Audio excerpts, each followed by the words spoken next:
The Boston Red Sox can't stop hitting and have bashed their way into playoff contention with another dominant display at Fenway. This is MLB Game Night. When that final out is made, you know it's time for Locked On MLB Game Night. All the post-game reactions to every game across the league, every single night, with insights only the hosts at Locked On can provide. Prepare to experience game day reactions like never before. Only on Locked On MLB Game Night. Your team every day. Welcome into MLB Game Night.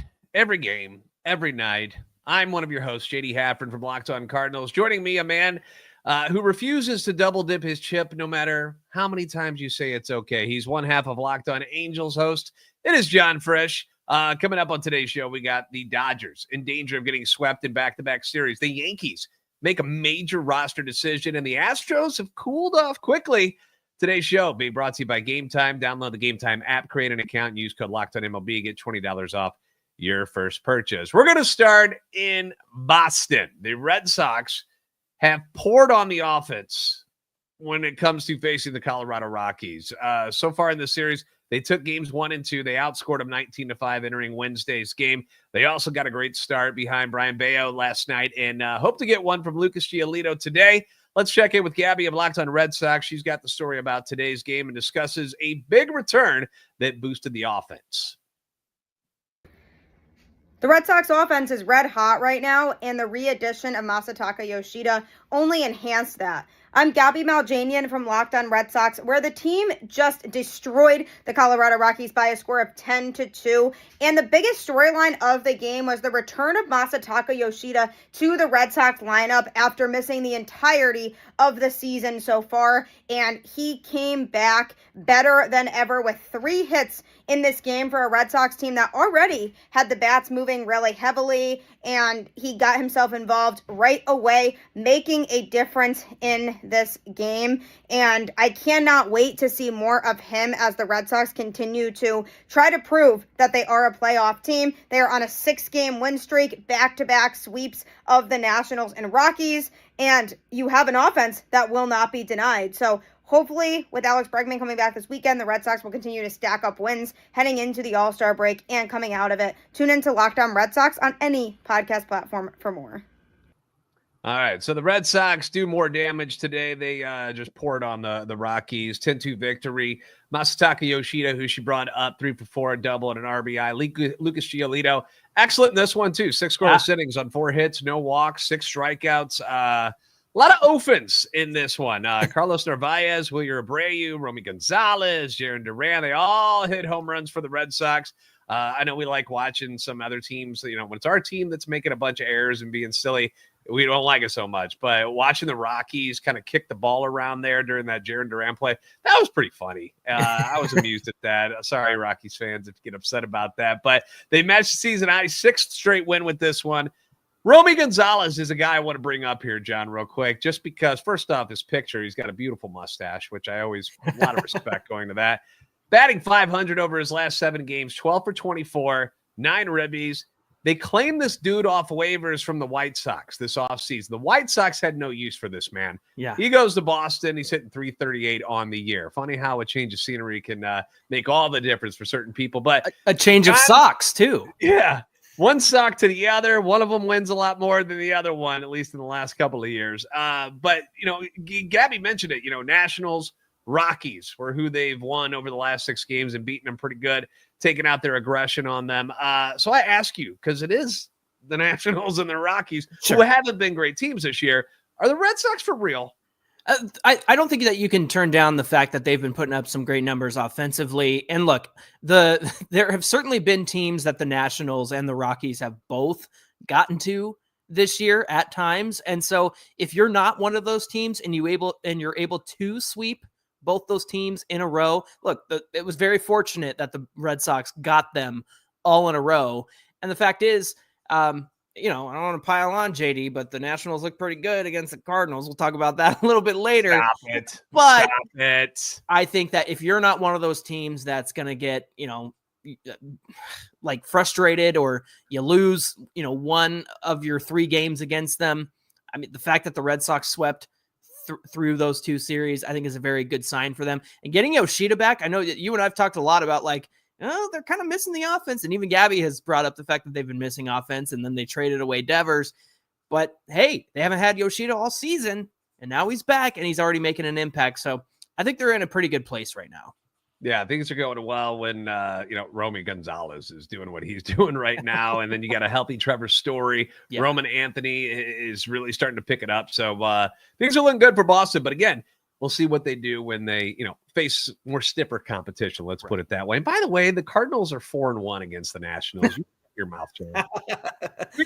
To the Dodgers and the Brewers. Brewers got an electric start out of the Miz. Jacob Mizorowski last night strikes out 12 Dodgers on his way to Milwaukee's second victory over LA. LA got the return of Tyler Glasnow in this one today. It was an afternoon game. Hasn't pitched for them since April 27th due to right shoulder inflammation. They're trying to avoid the sweep in this one. Back-to-back sweeps, to be honest. They need a bonus baseball to find out who would be victorious. Here's Chuck from Locked On Brewers with the answer. Brewers just find a way to get it done, don't they? Hey, everybody. Chuck Freeman, Instant Reaction, Locked On Brewers. And complete the sweep of the LA Dodgers. They had 4 hits through 8 innings. And then 3 bloop singles in the 9th. The last by Andrew Vaughn ties it at 2. And then in the 10th inning, Jackson Chourio with a walk-off base hit. Brewers just, they're pitching in this series. Now, the Dodgers may have more talent. I don't want to hear that they're injured. They still had 3 MVPs in this lineup, and the Brewers held the Dodger offense to 4 runs in 3 games. 4 runs in 3 games. Amazing. Jose Quintana, another solid start for the Brewers tonight. And, man, this was amazing. Great crowd on hand. And the Brewers sent the struggling Dodgers, to their 6th straight loss. 4 runs in 3 games. That's amazing. Wouldn't have predicted that. All right, we'll talk about all this coming up a little bit later on tonight on the next edition of Locked On Brewers. Please subscribe. First off, Chuck looking good with the new hairdo, buddy. You got a haircut. Yeah. There, Andrew Vaughn's another one from the White Sox. Goes another White else Sox. At least that one was a trade. They didn't Sure. just ship, just give them away. They got somebody in return for it. But yeah, it's another guy that leaves town and now has made a very big impact for the Brewers in his first couple of games with them.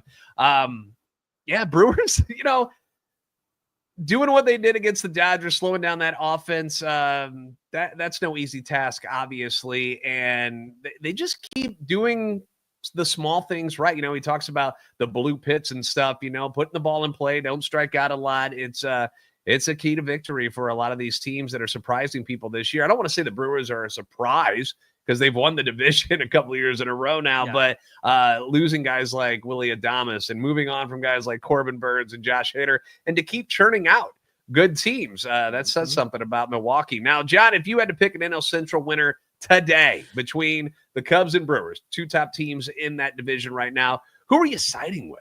Man, I still got to go Cubs. They've just been so unbeatable at times this season. And, it's the momentum has stalled a little bit at times for them. But the fact is that when they're on, they're on. And so I think I'm going to take them, but I don't see a path where the Brewers don't make the playoffs. That's the thing, JD. I want to see them make the playoffs, and then I want to see them succeed in the playoffs because they're always there. Yeah, they're always there. And I give them credit for that. But I want to see them make it past that first round. Yeah, you mentioned Dodgers have now lost 6 in a row. They got the day off on Thursday before facing what a shame. Giants in San Francisco. I know you feel real bad for them. So don't we all? Just, pour one out for the Dodgers. The sky is falling in LA right now. I was like, guys, I will trade win-loss records with you anytime this season. Anytime you want, I'll trade your win and loss record with you. World's smallest violin right here for the LA Dodgers right now. I feel like they'll be fine. Coming up, Yankees, DFA, a former 2-time batting champion, and Bryce Harper erupts for Philly. This is MLB Game Night.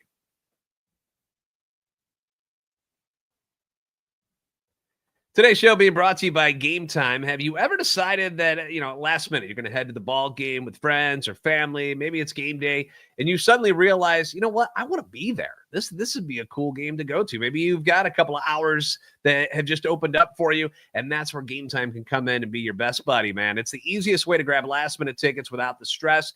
easiest way to grab those tickets and save on tickets. You can splurge with the extra money you save. You can spend it on concessions, food, drinks, merch, or even if you're feeling up to it, you invite a bigger group of people to come on out with you. Gametime makes buying tickets fast and simple. Prices on the app, they actually go down the closer you get to first pitch. And they are the official ticketing partner of Locked On MLB. So let them help you out the next time that you want to go to a game. Just download the Gametime app, create an account, use code Locked On MLB for $20 off your first purchase. Terms apply. Again, create an account and redeem code Locked On MLB. That's LOCKEDON MLB for $20 off. Download the Gametime app today. Last minute tickets, lowest price guaranteed.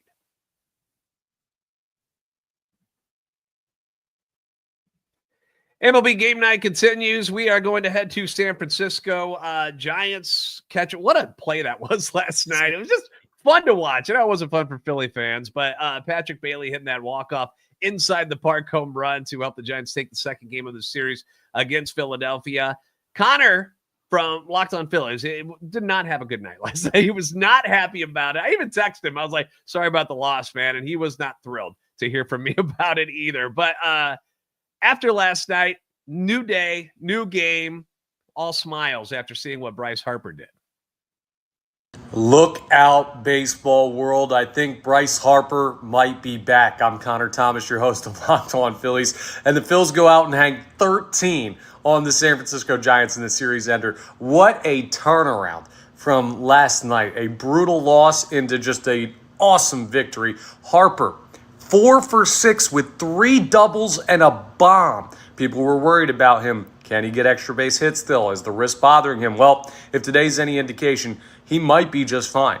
And if today's any indication, Jesus Luzardo might be fine as well. He goes 7 shutout. Great start out of him. Now, the Giants haven't been great offensively lately, but still, that's an awesome performance by him in his final start before the All-Star break. You feel a lot better about this team, and how could you not on a day where they score 13 runs? Kyle Schwarber goes yard as well. They hit with runners in scoring position. It's going to be a lot more fun on the next episode of Locked On Phillies tomorrow. At least a lot more fun than last night. It's good to see Connor smiling again. I don't like it when Connor is sad. 17 hits from the Phillies offense. That'll do. Good bounce back performance from Luzardo, as he mentioned. I dropped him in fantasy yesterday. So I dropped him a few days ago too. That's great. I mean, he's been very up and down, so it's hard to trust him, but you've seen it most of the year. He's had some good stuff, especially early on. Things have been a little bit off lately, but he has another good game. Connor said last night that it's not the offense he's been worried about, but the relief pitching. Do you think they're going to go shopping around before the deadline, John? Oh, man, they have to. I know that they've been running out Jordan Romano as their closer, but, as Connor said many times on this show, it's come down to him, and some of those losses have come down to him as well. And it's one of those things where if you zoom out, you look at a guy's season, and you're like, oh, that's not bad. But it feels like these moments where, a closer like that goes out there and gives up the game, they're just soul crushing. And so it feels like they're doing more damage than they are on paper, right? You look at their line, it feels like everything's fine. You go to Baseball Reference, you're like, well, that's a pretty good season. But it's moments like last night where he gives up that inside the park home run that are just so defeating and soul crushing that you got to make a change there for sure. Yeah, and a couple of teams you might want to get on the horn. Angels, Cardinals. Got a couple closers that you might want to be interested in Philadelphia. All right, moving on to the New York Yankees. Okay, so the Yankees make this huge move, right? They DFA DJ LeMahieu, kind of out of nowhere. Nobody really saw this one coming. They've been using him over at third base, and he just, health-wise, he just hasn't been the same guy. Apparently, he was not all that thrilled about hearing the news that he was out of a job, but he's still making, I think, $22 million. Still getting his money, to not be a Yankee anymore. So I think he'll get over it. He can wipe his tears away with the $100 bills. They also handed the ball to one of their top prospects in this one, Cam. All right, Schlittler. Okay, what did you say? I'm not trying to say it again because I'm going to screw it up because I got a potty mouth. Anyway, Brian from Locked On Yankees is going to say his name correctly. He's got the breakdown on what went down against the Seattle Mariners. Yankees take game 2 of this Mariners series, and it's going completely different than we thought. I'm Brian McKeon from Locked On Yankees, a 9-6 victory. The bullpen looked really good. They got power where they needed it. Jazz is still hitting wonderfully. And Cam Schlittler, his debut with 7 strikeouts. Everything went well for the Yankees in this spot. In a crucial day in recent Yankee franchise history, they DFA'd DJ LeMahieu, an end of an era for a player that was a beloved Yankee, but something that needed to happen. We're going to discuss all of it on Locked On Yankees coming up, where this means for the Yankee future and what this means for the trade deadline. You can catch it all there. All right, John, you're going to say his name now. Let's see if you mess it up. Cam Schlittler picked up the win, 5 1/3. Former English teacher over here. Only 3 earned runs, 2 walks, 7 Ks.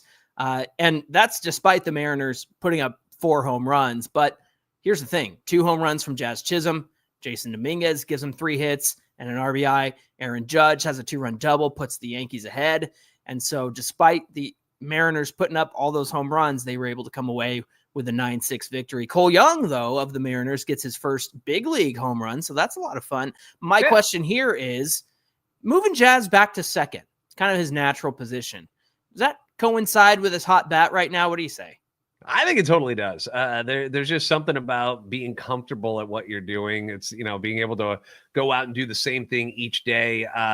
Personal experience, I played shortstop, but when they would move you around, you're at second, and I sometimes had to play, and it was just awkward. And you just get back to your happy place, right? Like in Happy Gilmore, you go to your happy place, and Jazz's happy place is over at second base. So do they decide to try to upgrade at third base? I think they'll use these next couple weeks to decide if that's something they need to do. But I'm sure the Yankees will be all over the trade deadline trying to upgrade some things as they are now chasing the Toronto Blue Jays in the American League East.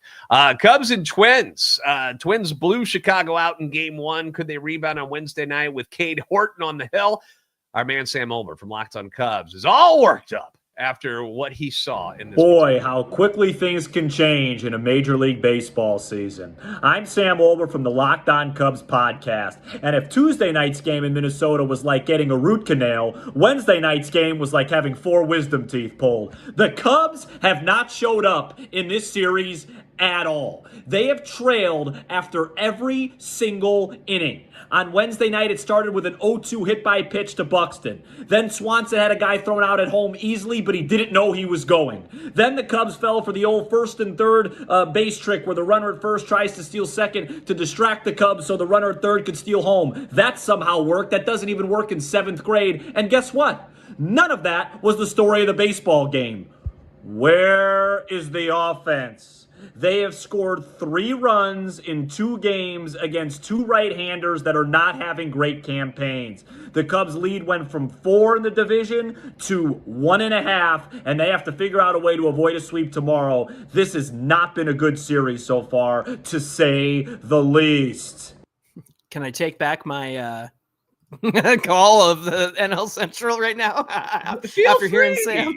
Go ahead. Yeah, hey, you know what, Sam? Sam's feeling the pressure, the Brewers pressure coming in there. They're a team that's used to putting up runs. And when you've got a lineup that features, Seiya Suzuki, who should be an all-star. That's so dumb. He leads the league in RBIs. He's not an all-star. Are you kidding me? PCA, Kyle Tucker, and they're not scoring runs. Michael Busch has a little bit, right? Michael Busch has the 4th highest OPS in the league behind Judge, Raleigh, and Ohtani. He's got an 894 OPS right now. Yeah, he hit 42 home runs against the Cardinals in that weekend series. It was really fun to watch. Twins jumped out early with 3 runs in the first 2 innings on this one. Matt Wallner hits his 9th home run of the season, solo blast in the 2nd inning. There was some Twins news, though. All-star Byron Buxton had to leave the game early, got hit on the hand in the first inning, first at bat, remained in the game initially, stole second base, ended up scoring on a Ryan Jeffers single, played in the top of the 2nd in center field, but then Brooks Lee pinch hit for him in the bottom of the inning. He's been part of a lot of trade talk surrounding the Twins. They're 2 games under 500 after tonight's win. He's 31. He's under contract until 2029, but the injury history has always been a concern with him.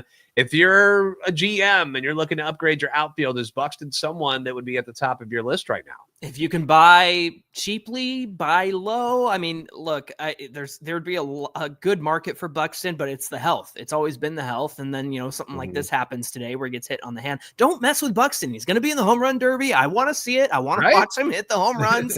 So don't hit him. Stop it. But the fact is that it's just the health. That's a huge concern. And I don't know if you can get significant assets back for him at this point, because he's 31 and until 2029 he'll be 35 when that contract's over. That's a hefty contract right there for anybody. I mean, you're getting like 3 years of Buxton still, but that usually is only about 85 games a year. That's a big problem. So exactly. Depends on if you're willing to risk it, because as you get older you don't usually get healthier, and you don't stay in center field either. No, most definitely. Even with the talent and the speed that Buxton possesses, eventually you're going to scooch over to one of those corner spots. Blue Jays and White Sox, we were talking about the Yankees are chasing down the Blue Jays now. Blue Jays have been rolling at the top of the AL East, won 10 in a row, and as part of that win streak of taking the first 2 games in Chicago against the White Sox. Can anybody stop Toronto? Well, Todd of Locked On White Sox has an answer for us. Guys, I don't know if you're going to be impressed by this or not, but the White Sox needed just 3 players to snap the Blue Jays' 10-game win streak. Hello, I'm Todd Welter, host of Locked On White Sox, and the White Sox beat the Blue Jays 2-1. Edgar Carroll drove in the tying run in the 4th and then scored the go-ahead run later that inning on Lenyn Sosa's RBI single. But Adrian Hauser is the main reason the Blue Jays' impressive win streak is over. He goes 7 innings where he gave up 7 hits, but he made the pitches he needed to make to hold the Jays to just a run. And the hope is the impressive 9 starts he's made since joining the White Sox in mid-May nets more than just some 25-year-old outfield prospect with no minor league options. Because we got to remember, this might just be Hauser's career hot streak, and contenders might not pony up their best prospects. I mean, he had a solid career in Milwaukee, but he was so bad in New York last season that the best he could do was get a minor league deal with the Texas Rangers in the past offseason. He still could fetch something decent on the trade market, but it might not be a rebuild timeline acceleration type player. Maybe he gets bundled with Mike Tauchman in a trade that yields that type of player. And I'll have more on tomorrow's episode of Locked On White Sox. Adrian Hauser, the new Eric Fetty, who this year was part of that big trade between the Cardinals and the Dodgers and the White Sox last year. That worked out for the Dodgers. And I think for the White Sox too, who, were able to move some guys and get some things in return. But how about the White Sox? Cutting off the streak of the Toronto Blue Jays. Who would have thought that was coming, John? Right. Yeah, exactly. They did it behind Adrian Hauser. Look, 9 starts, a 1.56 ERA, a 1.13 whip for Hauser. There's a lot of teams that just need a body. And I think of the Mets. I know they're getting some health back, but if you can get Hauser for the rest of this season at a really affordable price, to answer Todd's question about would the return be anything significant, I think you would need to bundle him, as he mentioned, because last year the Giants traded Alex Cobb. They got a 19-year-old starting pitcher having a good year in single A.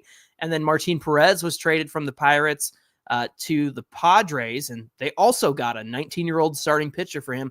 That feels like the comp here. Maybe if you do bundle him, you can get a bigger return, but not anybody who's going to help the White Sox in the next few years. No, and if you don't want the new Eric Fetty, the OG Eric Fetty is in St. Louis, just waiting for somebody to take him away. Available. You guys can have him. He's Moving on to the Marlins at the Reds. Now the Marlins dominated in the first 2 games of this series. They've won 11 straight on the road, which has been is a crazy number. Could they push for number 12? They'd have to beat Reds All-Star Andrew Abbott to do it. We got Jeff from Locked On Reds to share with us how Abbott affirms his all-star status after this game. Everybody was questioning why Andrew Abbott is an all-star. I present to you Wednesday night's win over the Miami Marlins. What's up? This is Jeff Carr from the Locked On Reds podcast, and Andrew Abbott was amazing. Took a shutout into the 8th inning. Honestly, he had 2 outs in the 8th inning, almost had 8 total innings of shutout baseball, but ends up with 7 2/3 with just 1 run allowed.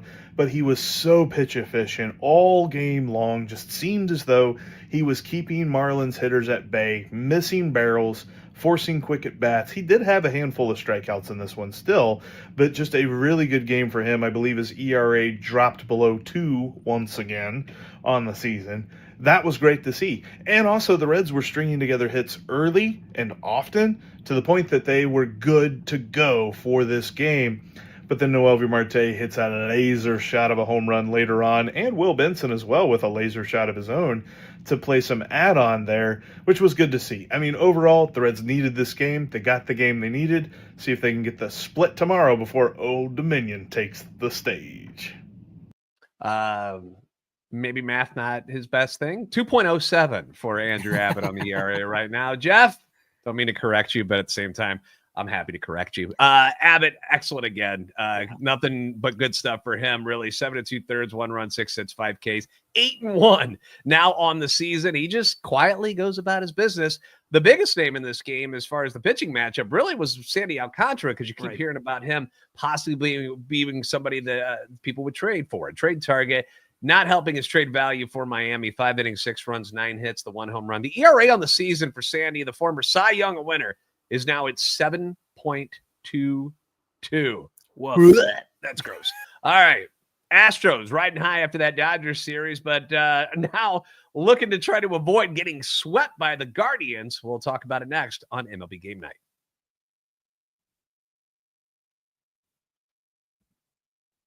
Today's show being brought to you by OpenPhone. If you're running a business, you know that every missed call is money left on the table. Think about it. Last time you had an emergency, you called somebody. If they didn't answer, you don't just stop and just go, okay, well, that's it. No, you keep on moving down the line. And that is where, if you're a business owner, you can't let that happen. It can't happen. It's costing you money. And that's why having a reliable business line is so important. And that's why you need OpenPhone. OpenPhone is the #1 business phone system that helps you streamline and scale customer communication, all from an app on your phone or your computer. Have you ever had to juggle 2 phones just to keep the business and the personal call separated? Don't worry about it anymore. OpenPhone can solve that for you instantly. You can also have your whole team share one number and respond to customers like a shared inbox. That way, everybody knows what they're doing and where they're going. They're all on the same page together. And there's that AI agent, which is going to handle the after-hours calls and answers the common questions for you and captures leads, so you'll never miss a customer again. And OpenPhone is offering Locked On MLB Game Night listeners 20% off for your first 6 months at openphone.com/LockedOnMLB. That's OpenPhone.com/LockedOnMLB. And if you've got an existing number already with another service, OpenPhone will port them over and do that at no extra charge. OpenPhone, no missed calls, no missed customers.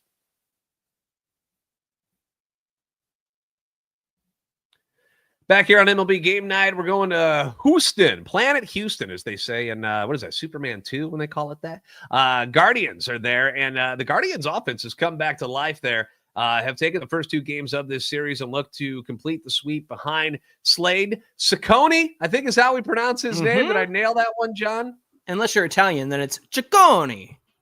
Ciccone! And you got to have the hand up there, too. That's right. Jose Ramirez, J-Ram, as we call him because we're friends with him, leads the charge and brings Cleveland. Can he do their 3rd game in a row? Here is Justin from Locked On Guardians with the results. On a night where the Cleveland Guardians didn't have Emmanuel Clase, Hunter Gaddis, or Cade Smith available, they really needed a big outing from Slade Ciccone if they wanted to sweep the Houston Astros, and Slade Ciccone, he delivered. This is Justin Latta from Locked On Guardians. The Guardians, 10 losses in a row, and now they've swept one of the hottest teams in baseball. The Astros put a hurting on the Dodgers last weekend, and the Guardians came to town and swept them. Unbelievable. The offense stepped up. Another home run from Jose Ramirez, who selflessly opted out of the All-Star game to rest his body, but still playing 100%, stealing bases here in Cleveland. Gotta love the unselfish superstar that Jose Ramirez is. Slade Ciccone, though, goes 7 innings, pitches into the 8th inning before things got a little bit dicey for him, and they navigated the bullpen without their big 3. Guardians 3 in a row, and they go to the White Sox this weekend. You really can't afford to have a letdown against that team after this, so you got to watch out for that. But if you can say win 6 of your last 7 before the All-Star break, who knows? Stay tuned to Locked On Guardians for all of that and more, plus a lot of draft coverage is coming this weekend. It's funny how things just turn. You know, a couple of games ago, Justin's like, we're screwed. We're never coming back. It's over. See you in 26. Now he's like, well, 6 wins. You could be right back in this thing. that's how baseball is, the ups and downs of the season. And, Houston coming off of the sweep of the Dodgers. Now they get swept by the Guardians, right back where they were. So it evens out more times than not over the season. Let's go Pirates and Royals. Royals, been one of those teams this year that good pitching, can't find offense. Pirates were hot for that 1 week and have fallen right back off a cliff, losing 5 straight. Royals going for the sweep in this one with their all-star Chris Bubich on the hill. There we have some fireworks for the Royals, and Jack of Locked On Royals has got all the details about them. Behind a multi-homer game from Salvador Perez, the Royals finish off the sweep of the Pittsburgh Pirates. I'm the host of Locked On Royals, Jack Johnson, giving you a few takeaways from tonight's game, beginning with how impressive Salvador Perez continues to be as the summer rolls on. Over his last 40 games, he's been OPSing north of 820, which is just perfect for him since his move to the 5-hole. And if he can continue that pace, maybe this offense can get back to where they were last year. Jack Caglione also homered for the second straight day. This one traveled 466 feet, went over 3 walls in center field. Maybe these last 2 games could get him rolling as we get closer and closer to the All-Star break. And now only 3 games left to go before the first half comes to a close. It'll be the New York Mets coming into town. They'll have a doubleheader tomorrow against Baltimore, and then they're going to be throwing Kodai Senga on Friday. The Royals will be countering with Michael Wacha. Yeah, an absolute nuke from Caglione in this Bazooka. one. If you haven't seen the footage of it yet, do yourself a favor. Go check it out. Both teams have the day off on Thursday. Pittsburgh heads to Minnesota, while Kansas City will welcome in the Mets, as he mentioned. Nationals at Cardinals. Nationals win this one by a score of 8-2. Mackenzie Gore was brilliant in this one for Washington. 6 innings, 1 run, 5 hits, 7 Ks. On the Cardinals side, Andre Palante, who had been very good in his last 3 starts. He got bombed early, allows a 3-run shot to Nathaniel Lowe in that first inning. Nats would play 3 more in the 4th. They get solo shots by Ahmed Rosario, who pimped it as if he was a 40 home run guy, which, hey, when you're getting creamed, you got to accept it. James Wood, the all-star, hit another one. Final score was 8-2, rubber match tomorrow. Rangers at Angels. What happened, John? Tell me about it. Roller coaster of a game, back and forth until the end. Reminded me of the Rangers-Angels games of old when you had Kendrys Morales versus Adrian Beltre and all those guys. Angels put up 4 home runs, 2 from Trout. It's his 3rd multi-homer game of the season, up to 394 in his career. He just passed Jim Edmonds for 63rd all-time. Jorge Soler hit a cookie to give the Angels the lead. Kenley Jansen picks up the save. Marcus Semien, though, he hit a 2-run homer off Reed Detmers, ended Detmers' scoreless streak that he's been on since May 17th. Whoa. But the Angels walk away with it 11-8. They got 1 more tomorrow night. Braves were at the A's, Sutter Health Park in Sacramento.